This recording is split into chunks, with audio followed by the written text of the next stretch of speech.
রমজানে নিত্যপণ্যের বাজার থেকে শপিং মলে বাড়ে বেচাকেনা। বাড়তি চাহিদাকে পুঁজি করে আগেভাগেই সক্রিয় হয়ে ওঠে প্রতারক চক্র।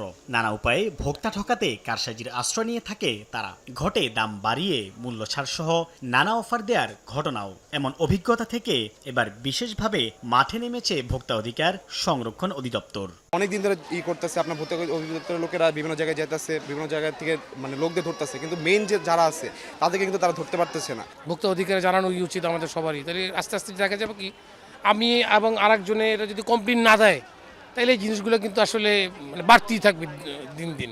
পরিসংখ্যানে দেখা যাচ্ছে 1 বছর আগের তুলনায় গেল জানুয়ারিতে জাতীয় ভোক্তা অধিকার সংরক্ষণ অধিদপ্তরে করা অভিযোগের সংখ্যা বাড়লেও এবার রমজানের আগের মাস গেল ফেব্রুয়ারিতে কমেছে ভোক্তার অভিযোগ। সংস্থাটির মহাপরিচালক বলছেন, জেলা প্রশাসকের সহায়তায় রমজান উপলক্ষে বাড়ানো হয়েছে তদারকি দলের সংখ্যা। ঈদের কেনাকাটাতেও এবার সুফল পাচ্ছেন ক্রেতারা। প্রতি জেলাতে প্রচলিত ডিসির যে কাজ তার অতিরিক্ত একটা করে টিম 1 মাস 21শে ফেব্রুয়ারি থেকে 20শে মার্চ পর্যন্ত পরিচালনার জন্য অনুরোধ করেছি এবং এর ব্যয়ভার অ্যাডভান্স আমরা দিয়ে দিয়েছি। প্রতিটি জেলা 1,41,000 টাকা করে পেয়েছে 1 মাসের জন্য। দৃশ্যমান দেখতে পাচ্ছি যে এইবার অভিযোগের পরিমাণ কম আসছে।